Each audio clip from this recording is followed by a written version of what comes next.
Services Marketing 2017 paper. So we're going to revise starting with this section A, which is a compulsory question.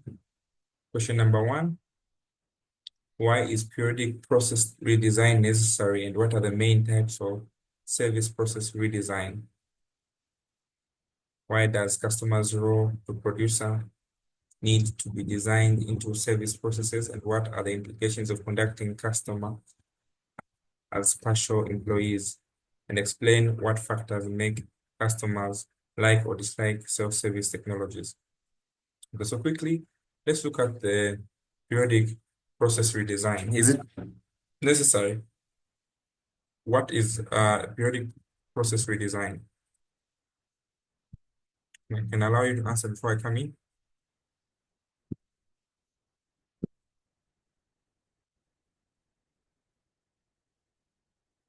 So when discussing periodic process redesign, it's a regular or systematic review and improvement of business processes over time. Basically, the goal is to enhance efficiency, the goal is to enhance effectiveness and adaptability in the changing conditions like the tech advancement, the customer needs, and market trends. So when you're looking at periodic process redesign, it looks at scheduled intervals where you're going to have fixed periods, which could be quarterly or annually, where you're going to regularly review the improvement of the business technology. Okay, you're going to use data-driven tools to assess the performance and identify the bottlenecks and inefficiencies. So we're going to look at why now this is important. Okay, so why is it necessary? And many reasons why it is necessary. So number 1,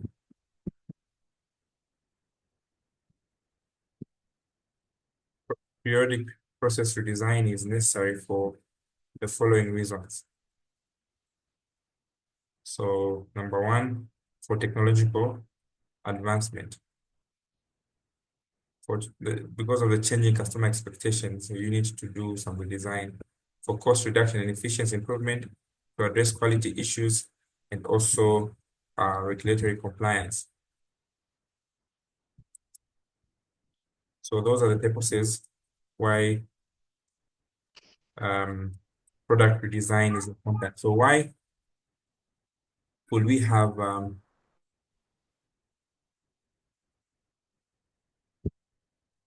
periodic process redesign? So without regular review or redesign, organizations' processes can become outdated because technology is always advancing now and again. So you need to ensure that it's abreast. Sometimes technologies become inefficient because of accumulated redundancies in the systems or bottlenecks. Sometimes it becomes uncompetitive to meet the customer needs. So you need to periodically recheck it. So those are the reasons why the process redesign is essential. So for technological advancement, so there are new tools and systems that may offer automation or better integration or faster performance than what the order cannot accommodate. The second reason for process redesigning is the changing customer expectations. So every day customers need change. They become personalized, they become seamless. So during this, organizations will need to adapt accordingly. And thirdly, cost reduction and efficiency. So the seamless work flows will reduce what? Operational costs and will eliminate resource wastage. For service quality enhancement, so redesign will actually help fix these service gaps or inconsistencies. This will impact the satisfaction that we emanate from the customers. And also for regulatory or compliance changes, so there are laws and industry regulations that often change. So a process redesigning processes will help maintain compliance. So there are different types of process redesigns. Okay, what are the main types of service process redesign that we know? What are the main types of process redesign? Service process redesign, what are the main types that we know? So we have the elimination,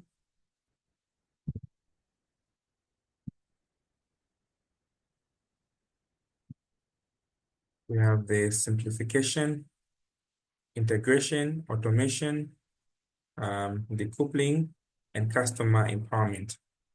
So these are the main um, types of service redesign processes. So eliminating non-value adding steps. So this one involves you identifying and removing steps that don't contribute directly to the customer value or service outcomes. So you need to remove the redundant um, steps.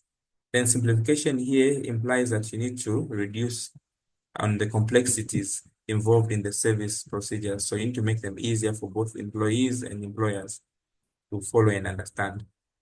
Then the third is integration, which combines the separate functions, the departments, activities to reduce what? Handoffs and delays and miscommunications. Then automation, which one it leverages on technology. So here we have AI, robotics, software systems to replace the time-consuming manual tasks. So this will thereby improve speed and accuracy. So when we're talking about periodic process redesign, it's not just a one-time initiative. No, it's a continuous practice that most organizations will embark on so that they stay competitive and innovative. It really plays an important role to ensure that the operations they align with the strategic priorities. Okay, so this question was bulky. It required us to understand all that. Then why does the customer's roles as co-producer need to be designed to service processes, and what are the implications of considering customers as partial employees? Okay, why should we consider customers as partial employees, and why does the customer's role as a co-producer need to be designed in service processes? Okay, any response to that? So we'll start with first part. There are two questions in one. So customers often act as co-producers in services.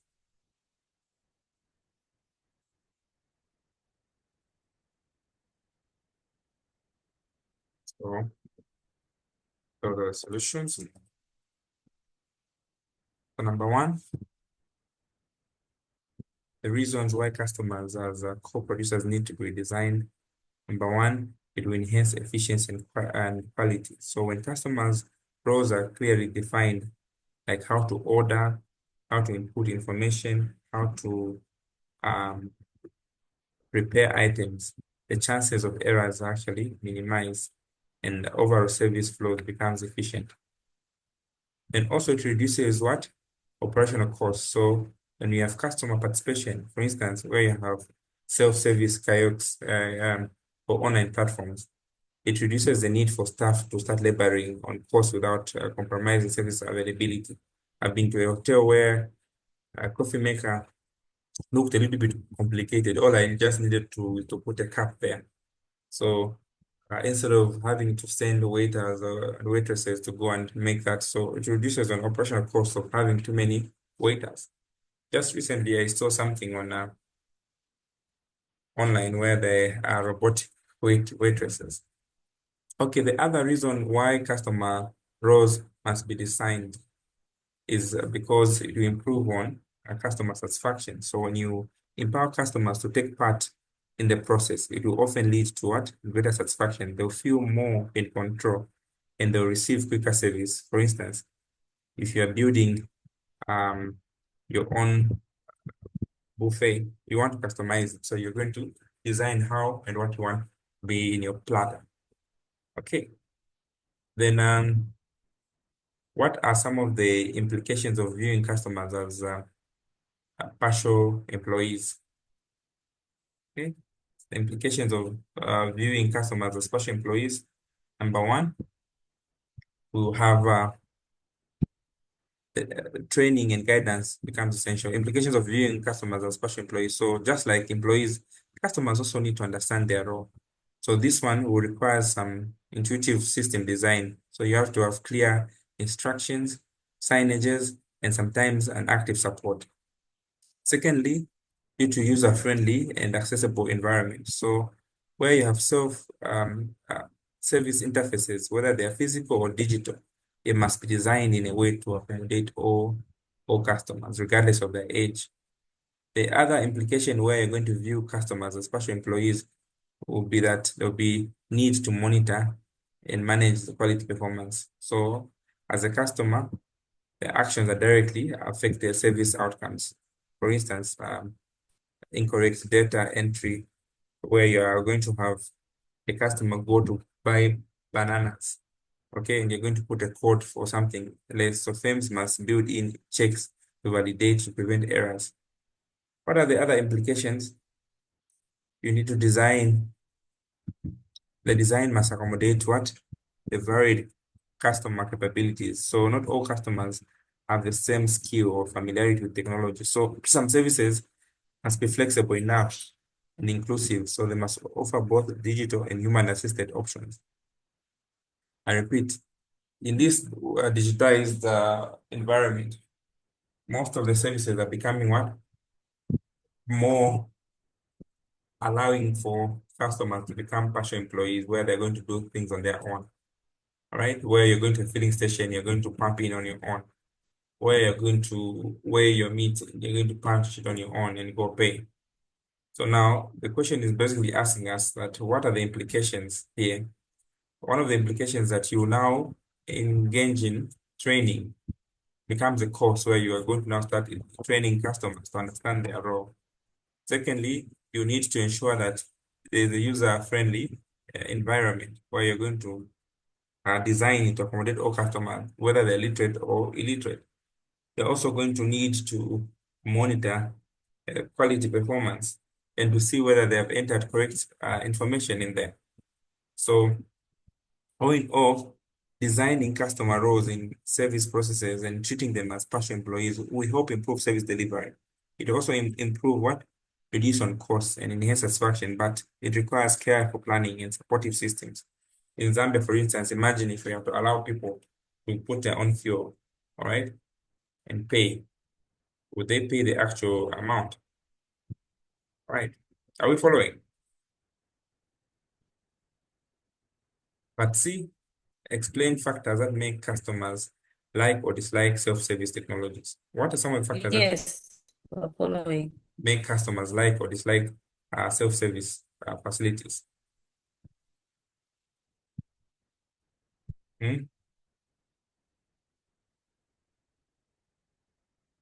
What are some of the factors that make customers like or dislike self-service facilities? So there are many factors.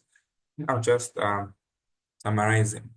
So number one, factors like the SSD or T. You've seen where you're going to pay for your own DSD without going there. So it is convenient and fast. There's privacy and control. You can book your appointment, you can pay whenever you feel like without queuing up. Okay. You can um you can do what? You can there's a lot of advantages. Okay. So what factors make people like or dislike these self-service facilities? So looking at the privileges. So also reduce time waiting. Instead of going to the bank, you can simply deposit using your phone.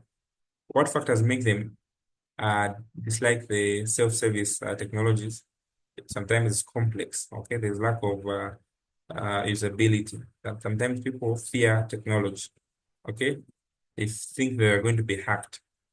Sometimes there's a lack of human interaction. Some customers, like the elderly people, they're usually unfamiliar with technology, so they prefer personal assistance rather than dealing with automated systems. So these are some of the reasons.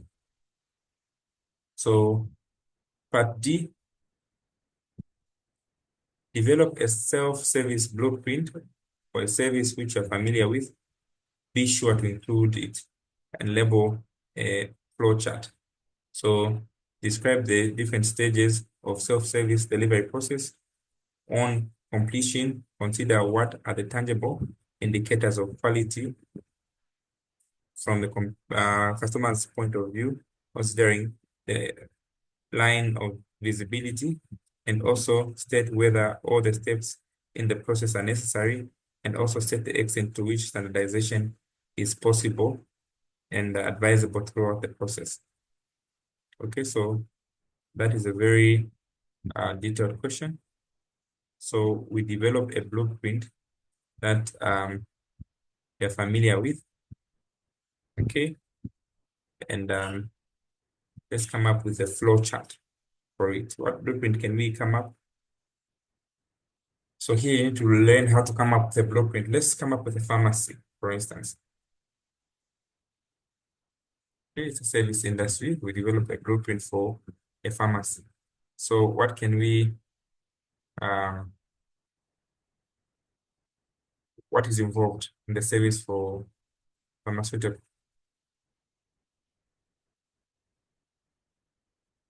We come up with a hospital blueprint for a pharmacy. Hmm?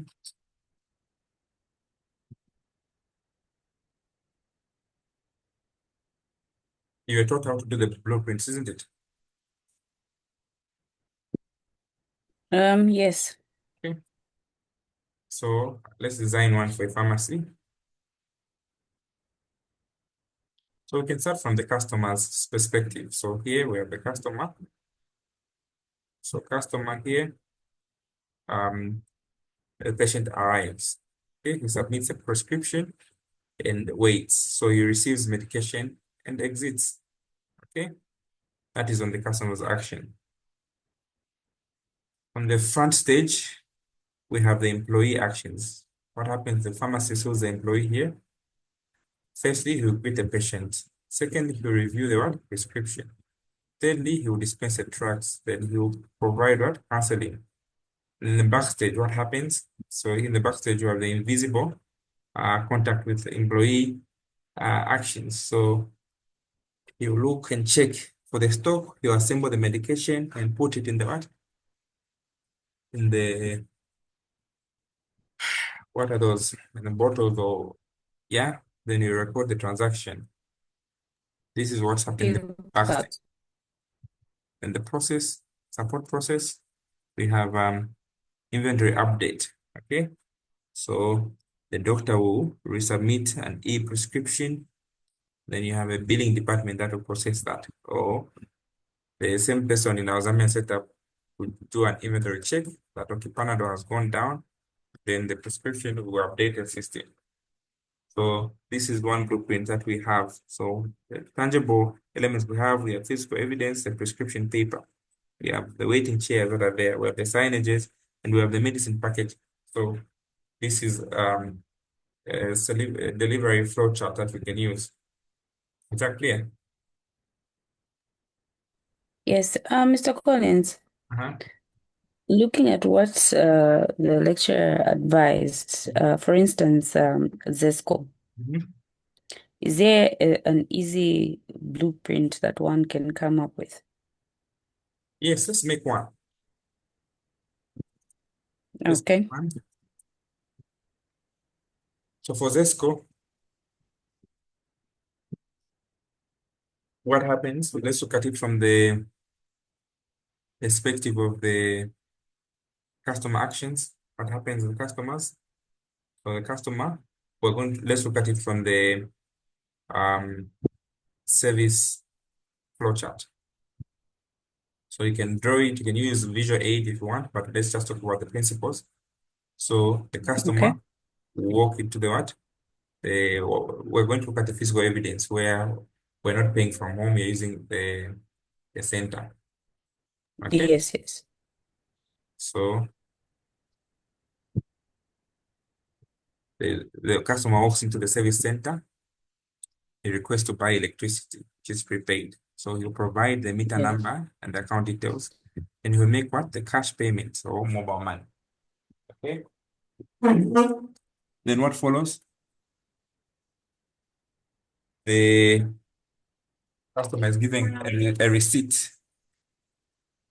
Customer is given a receipt and the token prepayment as confirmation.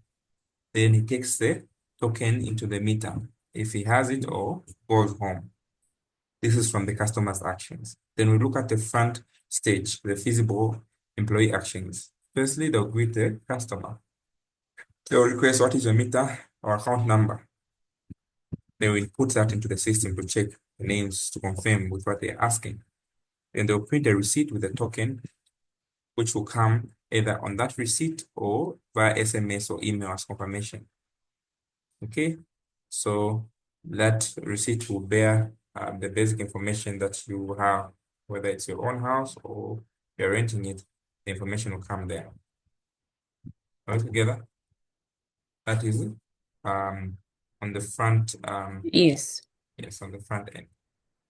Then can you guess what happens in the backstage? Okay, so I don't know if this is the system that actually comes up with the what do you call that? The token, Yes, yes. those digits that. Mm-hmm. Yes, you're right. The system that does that. That is in the what? In the backstage, the invisible. The backstage, Yeah. yes. Uh-huh. What else is happening in the backstage? Then obviously it's so it will push that number to the receipt or something. I don't know if there's somebody who controls that or it's just system generated, the entire process. System generated, yes. Uh-huh. So in the backstage, we have the systems. So the invisible employee actions. So the system will verify the meter or the account details, right? Then the system will retrieve the outstanding bill using the unit pricing system. The system will generate the tokens and update the bill now. Then the system will monitor the transaction logs for any faults or duplicate entries. Then we also have the support processes, what is involved, Sesco server, and the billing system. So we have mobile money using MTN, Zamtel, or Airtel. The national grid connection meter will update the system. So if you were logged out, the token engine generate power for you using the postpaid customers. So this message will be sent to you via email or any other SMS gateway. Okay, so we can also come up with a line of visibility. What is involved in line of visibility? We have the customer, the front desk officer, the token receipts, and the payment. So all these activities are visible to the customers. Okay, the customer is visible, the front office officer, the token receipt, and the payment. So all these activities are visible to the customer. So the physical evidence here, we have what? The tangible services. We have the clean, organized customer center. We have the functional mobile app, SSD, which you can see we have the clean signage, Zesco, wherever you are, the printout, token, and the functional meter that's accepting the token. So this is just um, an, an, an, an overview of what would happen, isn't it?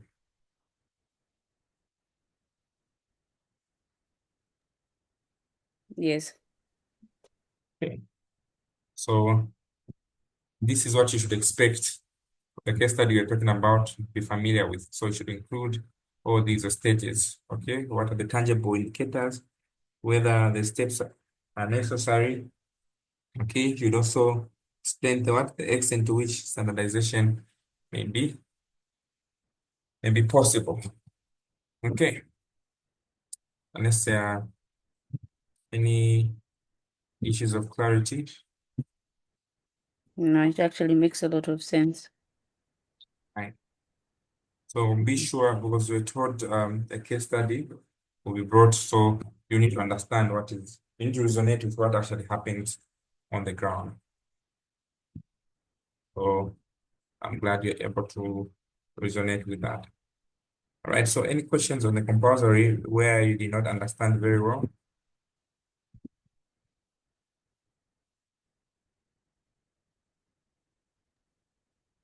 Uh, Oh no, I don't have any questions. All right, so we can proceed to another question. But Okay. explain 3 ways a customer would typically respond to service failures. In how many 3 ways in which a customer would respond to failures? So we can use a voice response, we can use an exit response, or you can use a loyalty response. So these are the 3 ways we can look at where a customer will respond to service failures. So let's explain the voice response. In what ways can a customer respond in a voice response?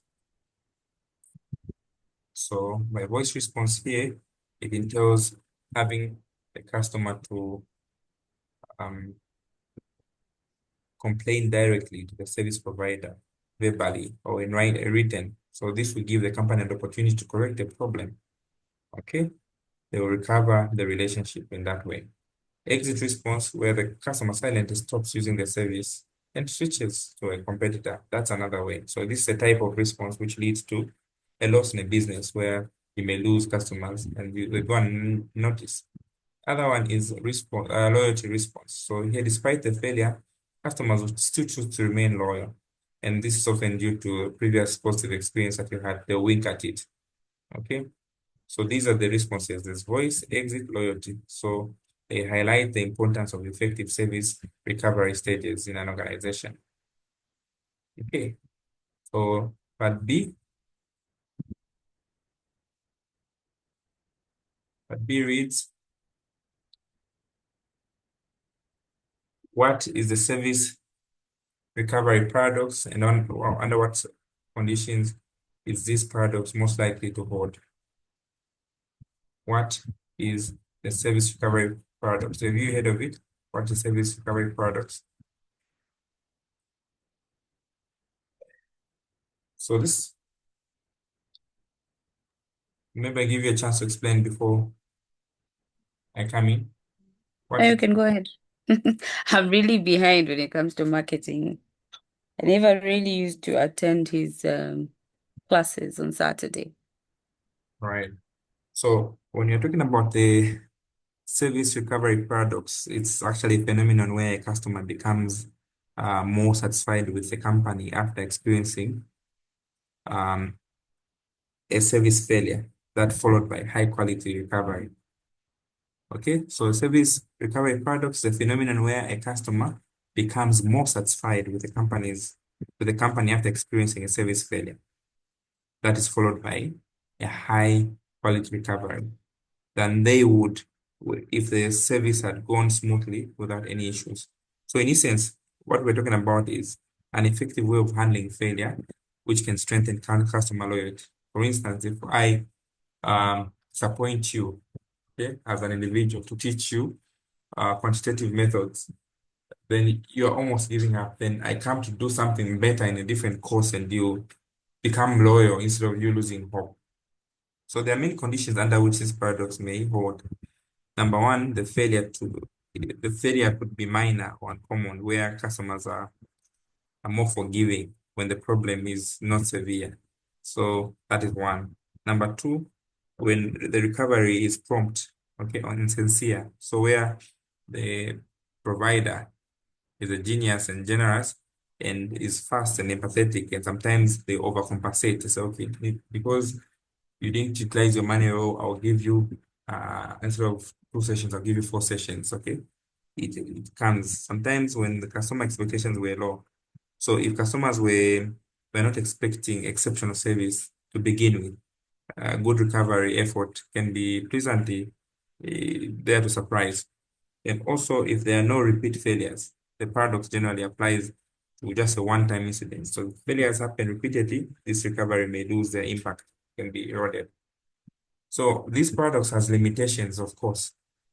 Okay, it has its own limitations.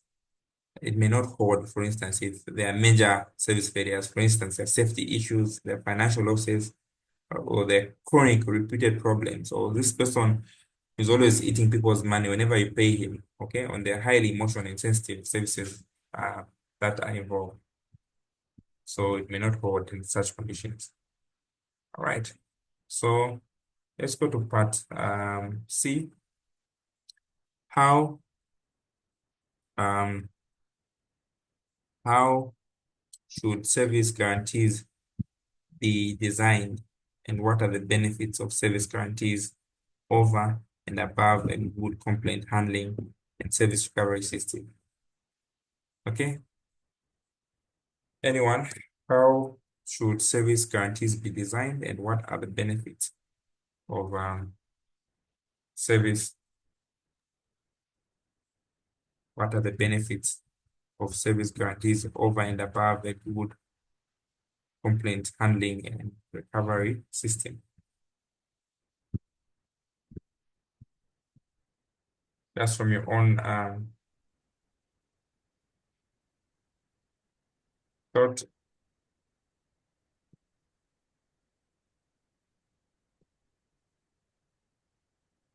Holly.